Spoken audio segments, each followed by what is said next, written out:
Welcome to Tree Talking Time, where we talk all things tree dogs, from the smallest feists to the largest hounds, treating squirrels to bears and everything in between. And from time to time, we might even run a little fast game.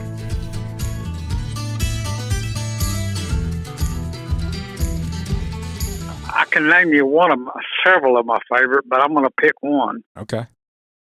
And it was, I bought it at, I'm going to back up there. The dog was given to me, or I thought the dog was given to me. And he was a squirrel dog. I'm talking about as good as they come. He probably had issues that a lot of the competition hunters wouldn't like, but if he barked, you could tree him and get your gun ready because he was that accurate. Yeah. And I called him Fiddle. The day I went to get him, he would hopped up in the cab of the truck with me. And I think the last hunt that we killed a 2-man limit that morning with him, and which is be 20 squirrels. Mm-hmm. No, 19. I'm gonna back up. We had 19 that we actually killed more than that, but we got home with 19. I think I lost one out of my sack, but yeah, he was a very memorable dog in anybody's book that liked to hunt. Now, what kind of dog was he? He was part Feist and part Mountain Cur. Okay. And later on, I'll try to remember to send you a picture of what he looked like. Yeah, I'd love to see him. And he was a hunting machine. I mean, he was just far above average. And how old were you when you had him? Oh, I was probably 65. Oh, okay. Somewhere in that neighborhood, 64. And he was a very memorable dog. And I don't know how to grade them number 1 and number 2. I had bought one as a puppy in a place called Crofton, Tennessee, which is just south of Evansville, Indiana. Okay. And that thing made a squirrel dog. I'm talking about, you couldn't put them in the back of my Toyota truck, the ones I'd shot over him. And he just passed away of old age. But he was one of them once-in-a-lifetime dogs. I called him Rooster. He was kind of a dark red-looking dog. Okay. And somewhere I got some old videos of him. And he was a memorable dog. And what was he? There's so many of them, brother. I've had hundreds of them probably. And another one I had was a Walker Hound that was raised in Oklahoma. And a friend of mine that has passed on now sold me to him at a real reasonable rate. He was a good one. Mm-hmm. And squirrel dog or coon dog? Combination. Okay. Combination coon dog, squirrel dog. Then another memorable one, very memorable, was my first Camus. Okay. His name was Bruce. And Bruce was actually given to me. Probably the first, second, or third dog Camus that Mr. McDuffie, Aiken, South Carolina, had sent to Texas. Let's pause that thought. Why don't you introduce yourself? Okay, my name is Allen Reeves, and I live in Henderson, Texas. And honestly, one of the reasons I wanted to have you on is actually to talk about the Camus Curs. Because I would imagine most people today don't even know what a Camus is. At least most newer people that are newer to squirrel dogs, coon hunting, because they're not really around anymore.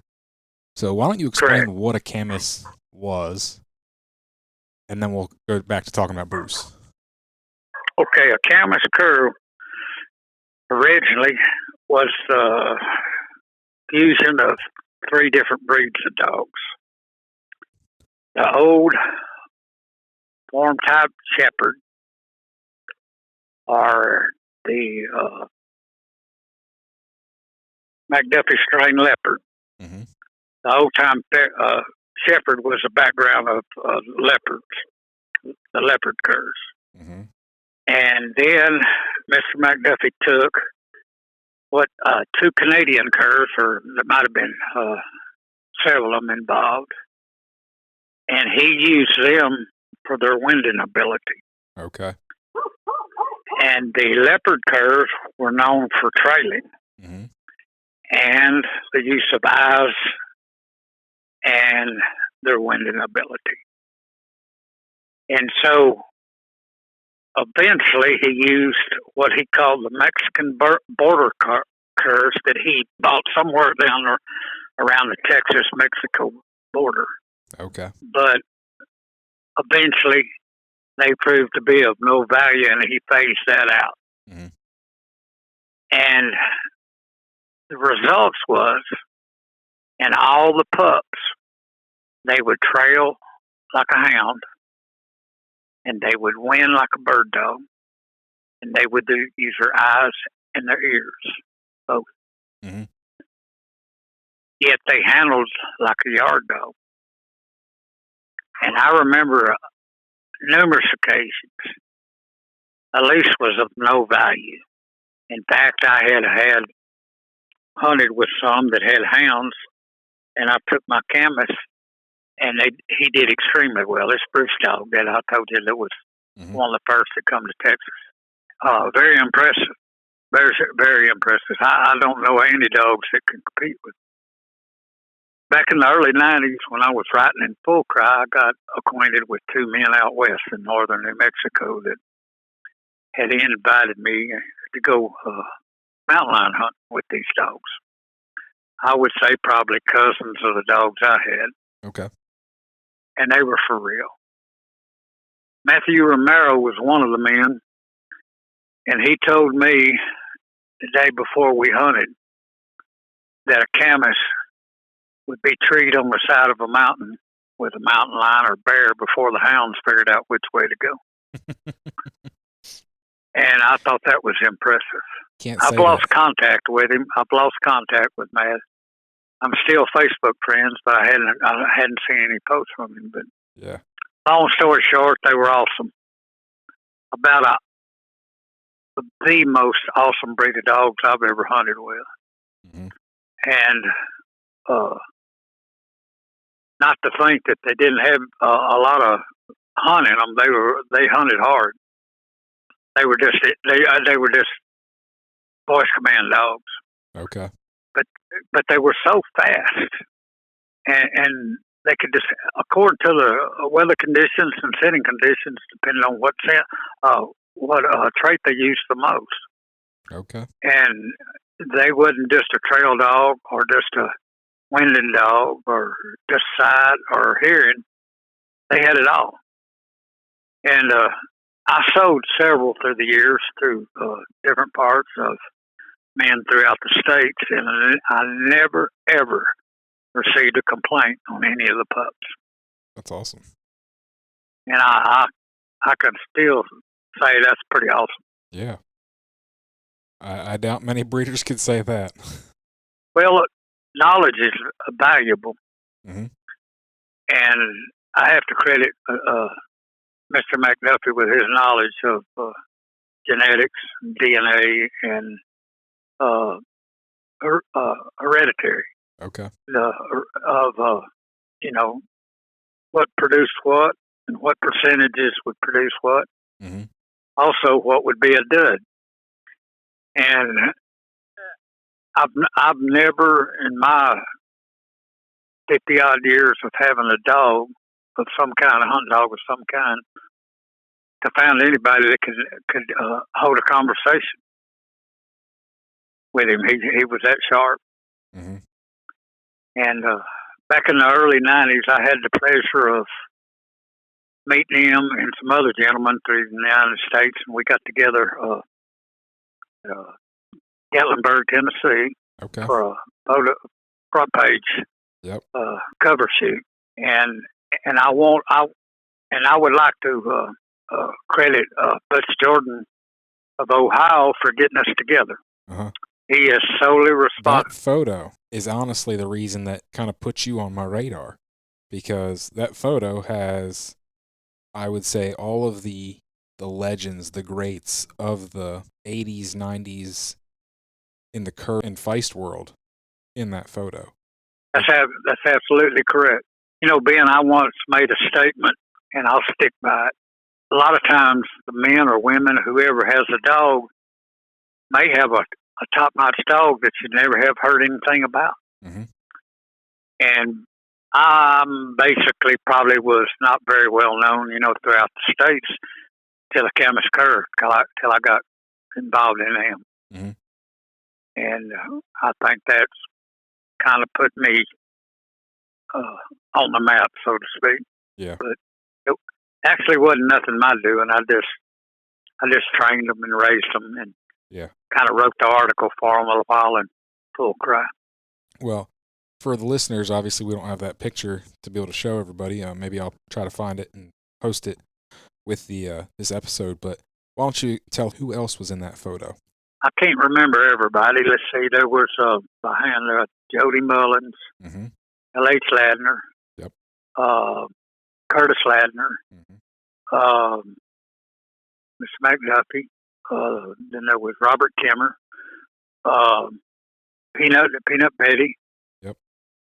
Well, I kind of had to look to remember all of them, but there was a group of them. I'm saying probably 13 or 14 of us somewhere, maybe. Wasn't Carl Smith in that photo too? Carl Smith was also in there. I was standing there, if I remember, right next to Carl Smith. Yeah.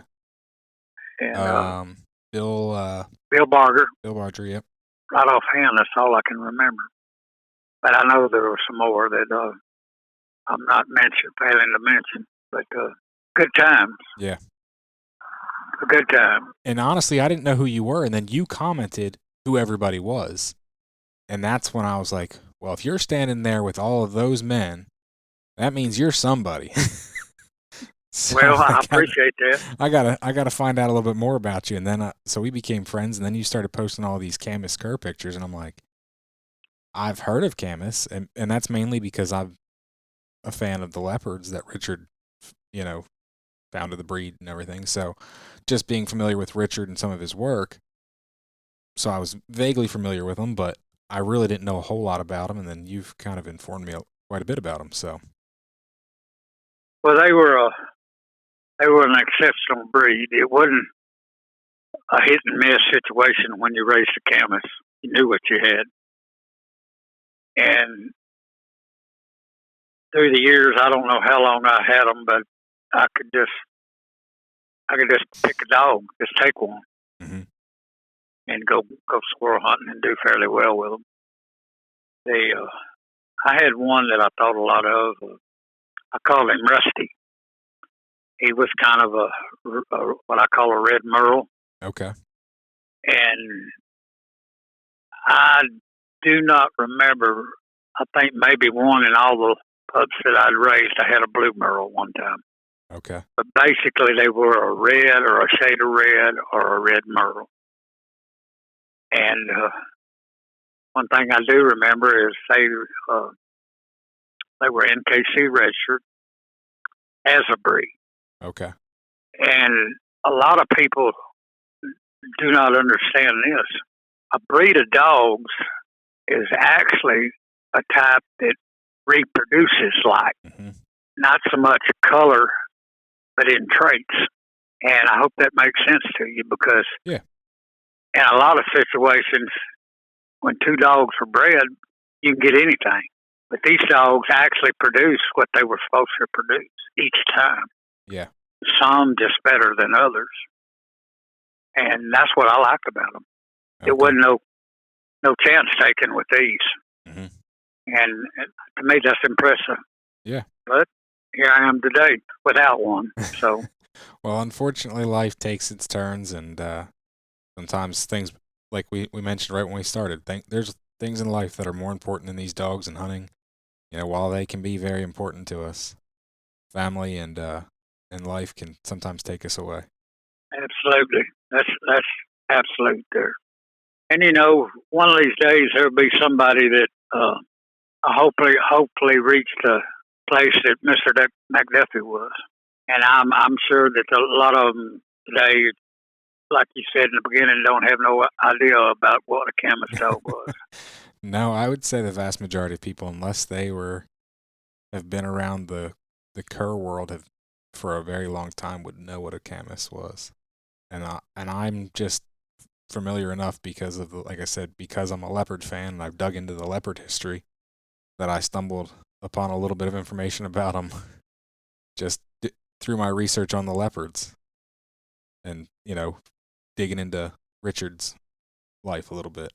In some cases, a camus favored a leopard pretty strongly. Okay. Like maybe the merle color only, and the longer coat in some instances. And he originally told me when we were talking about what they were bred for traits and stuff, he said, I bred them for all the traits that I've mentioned except color. Okay. But from my observance, red was fairly dominant in the outward phenotype instead of the genotype. Gotcha. Well, I probably would have liked them then, because I'm partial to a red dog and especially a red merle. I have one now. They wasn't for everybody. They wasn't the type dog that would just tree. They wanted to be accurate. Yeah. I remember one memory from one of them I called Sandy. She was kind of a light-colored gyp, and I was hunting just north of here on the river. And in Texas, 10 squirrels per day is the limit per person. Okay. I had killed 9 pretty quick, and the 10th one I shot, and the thing fell in the river. And this river is not very wide, but it's got real steep banks, and the water was low. Okay. And when I got to the bank, I looked, and I could see the water bubble. I said, the thing went in the water. So I said, come on, let's go. And she didn't come on right then, but I turned around to see where she was. And here she come with that squirrel. She had retrieved that squirrel out of a river for me. That's pretty good. And that to me, that's memorable. Mm-hmm. And I hadn't thought of that in years till just now, but yeah, that was one of the pleasurable memories in my hunting life. Who else raised these dogs? I mean, obviously Richard started them and everything, but let me see if I could remember some of the names. I was just curious if anybody else was still around, or it's been so many years. I'll name you 2 out west: Matthew Romero and Daryl Sheeler. Okay. They hunted the bear and mountain lion with them, and then can't think of his name. He's from South Dakota. He had several that I'd sold him. Okay. And there's just so many of them. It's been so long, I can't remember all of them's names. I understand. And where I sent them. Would you say they made a better big game dog or a better small game dog, or they just excelled at everything? I would say on the average, either one. Okay. I remember the day that we hunted up out west. These guys had scouts that worked for them, and they had spotted some tracks in the fresh snow. And they turned the dogs loose on the track and just told him to sick them, get him. In 3 hours, they had that line where he wouldn't run no more. Yeah. And so I thought that was pretty impressive. Generally, we always just turned them loose and let them find their own track. Yeah. For squirrels and coons, where they actually were professional guides. Yeah. I remember one of the stories that Daryl Sheeler told me. He said he had a client from Chicago call.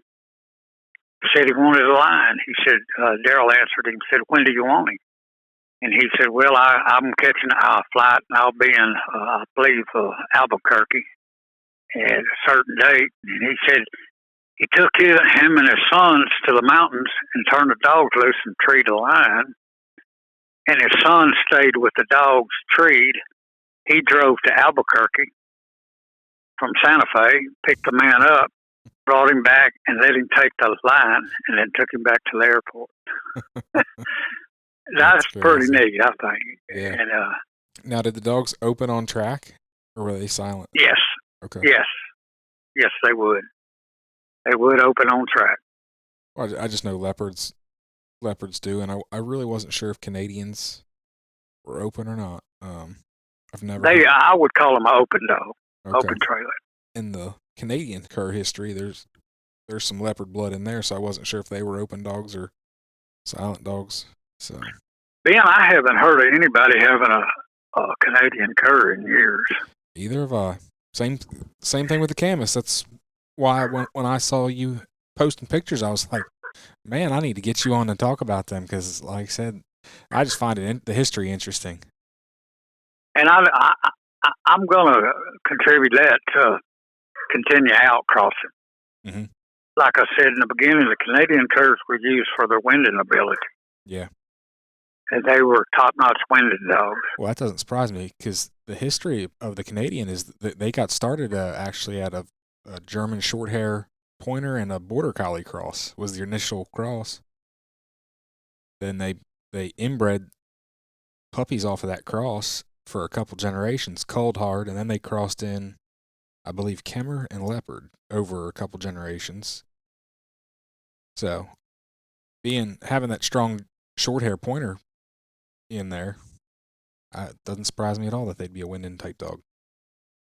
Oh yeah, and see, once a person recognizes the traits to be dominant, then he can, through process elimination, like you say, and crossing and back crossing, they can maintain it. Mm-hmm. Till once it's dominant in all the pups. Yeah. And that's actually what Mr. McDuffie, there were several years of hard work there. And that's actually how he come up with because he knew the traits of the leopard were dominant. Yeah. He knew them traits of the original Canadian curs was dominant. And I'm going to say, I feel safe about this, but I could be wrong because it's Pennsylvania. Them Mexican border collies were extremely fast, but then they had something there that wasn't quite right for the final say on the Camus dogs. Okay. And he phased that out. And isn't that what Camus was like supposed to stand for? Was like Canadian, Mexican, and U.S. That's correct. That's what I thought. That is absolutely correct. I got to admit, I miss having them. I understand, especially the way you talk about them. I mean, it sounds like they were some pretty top-notch dogs, that's for sure. I've got a few pictures I'll have to dig that I may or may not have posted, but I'll try to get them where people can look at them again. Yeah, definitely. I know a lot of people are probably interested in seeing some of them. I'm just a nerd, and I like to dig into the history of stuff, and like I said, that's how I kind of, even though the Canadian history, like, I forget how, it was been a number of years ago, somebody wrote like a long history of the Canadian cur on the UKC forums, and I just found it fascinating, and that's how I remember, knew that history, and they put a lot of photos up and of the dogs as they progressed through the years, and I just thought it was very interesting. At one time, I could tell you the names of the two men that were real popular with the Canadian curs, and I can trace it back because I've got an article about it somewhere if I can locate it. Might be of value to somebody. Yeah. Well, like you said, unfortunately, life took you away from the dogs for a little bit, but it didn't keep you away forever, and you've gotten back into them. So what are you hunting now today? I actually got a mountain feist that Todd Coves of Batesville, Arkansas is raised. It's going to make a pretty good squirrel dog. Yep. And for listeners, Todd was on the podcast last August. I forget what number that was, but it would have been last August. There was quite a few feist episodes last August, and he was, I think, the first of 3 or 4 that were right there together. Well, I can honestly say Todd's got my approval on what he's doing. Mm-hmm. I've been following Todd for years, mm-hmm. and his articles and his breeding program is very consistent. Yeah, I've heard that from a few people now. I really didn't know Todd when I had him on, and but I have since kind of followed along with what he's doing, and I've talked to a few people that that know him and have gotten dogs from him and are very happy with him. Oh yeah, very very impressive. Mm-hmm. And if someone wants to research it, I do not believe they'll be disappointed. Yeah, and they're sharp. I had a statement that I made to a friend of mine, Brother Andy Hennigan. He had asked me about a pup. And I said, do you want a pup or do you want a pup that'll make it? He said, I want one that'll make it. I said, I know the man. There you go. And he fixed us up with a couple of nice pups. Mm-hmm. And they're sharp little dogs. Definitely. We need some more stories. You've got a lifetime's worth of memories and stories, and we just need to hear some more. I'd like to give you some. I could probably dig up some. You know, I never asked you, how did you get started in dogs? I got started in the suburbs of Houston, Texas, and bayou swamp areas. A neighbor of mine, his dad had some beagle hounds. Mm-hmm. And my first hunting trip was behind some beagles. There you go. And I've always since then had a desire to have a hunting dog of some kind. Mm-hmm. And I can probably say for 50 some odd years I've had a squirrel dog or a coon dog or a combination coon squirrel dog. Okay. A lot of water under the bridge since then. Do you prefer squirrel hunting or coon hunting? I prefer squirrel hunting. Okay. And there's several reasons for that. I'm getting a little age on me now, and in the places that I used to hunt, I can't hunt no more. So yeah, my area is limited to a degree, and I probably am different than most person. My hunting time's valuable, mm-hmm. and my trips to the woods, I would like to see results fairly quick. But I also want a dog that I can catch. Yep. It's not just a hunting dog, but my friend, my buddy. Yeah. And I want a dog that hunts with me, mm-hmm. not me having to hunt for a dog. Yep. And that's where the type dog that I hunt is very valuable. Yeah. Generally, the type dogs I hunt are quick starters and fast learners. Mm-hmm. And by the type breeding programs that I have been involved with, your time is your dog progresses quickly, learns quickly, mm-hmm. and handles good. So you've got it pretty well won. Yeah. You're not a year and a half, 2 years, or whatever wasted would be a good term. I call it chance breed. Proven genetics and a proven line of dogs, you're money ahead. Yes, you are. I learned that the hard way when I got started. I got a couple chance bred dogs, and my chances didn't work out. Well, it's proven. Yeah. I'm going to talk about Todd just a minute. Mm-hmm. He's had years and years of success of what he's doing. Yes, he has. And in somebody's investigation that wants to check me out, there's numerous of dogs throughout the United States that's doing well, not just 2 or 3. Mm-hmm. And for all the years that I've been acquainted with Todd in the distance, I've kept up with this. And that's why I started all over again where I'm at. Yeah. I wanted my time to be valuable and to be well spent. And that's why I recommended Todd to a friend of mine. Yep. And it's proven. And a person is going to be fortunate, from my knowledge and what I know, if they're able to buy one of these pups. And throughout the squirrel dog world, of the people that I know that have these these pups and these young dogs, none of them are for sale. So I think that ought to speak for itself. Yep. Some people would disagree. They want a different type dog. They want one to look different, so on and so forth. But no, I mean, I think that's a valuable point, that everybody likes something a little different. But sure, and that makes the world go round. I understand that. But I think more importantly, what you're kind of stating is Todd's consistency in his reproduction of his dogs, and is the thing that really sets him apart, and what drew you to him. So, and it's not saying he's the only one doing that, but no, and I'm not saying that. I'm just saying that he's somebody that you've followed and watched, and knew was doing that.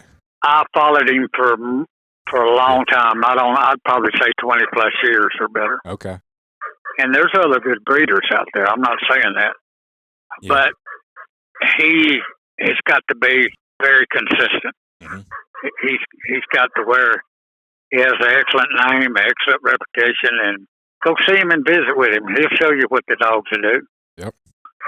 And not just one or two of them, all of them. I'm still working on that. Unfortunately, Todd's not in my backyard, so I'd like I to get understand. That's a long way. It's a long ways from Pennsylvania to Arkansas. I'd like to get down there and hunt with Todd, and I hope to. So very impressive fella. And one of the things I like about Todd is he'll tell you the truth. Mm-hmm. So how old is Clyde? Your pup's name is Clyde, right? Clyde is a little over a year old now. He was born in March of last year. So he's just a tad over a year old. Yep. Well started and on his way to making a good one, looks like. Nice. Well, glad to hear it. Yeah. Well, Allen, I know you've had a long day. Unless you got something else, I'll let you go. All right. Hope to talk with you again soon. Definitely, and I appreciate you taking the time to sit down with me. Thank you. You're welcome. You can find me on Facebook and Instagram at Tree Talking Media. And until next time, keep them talking in the timber.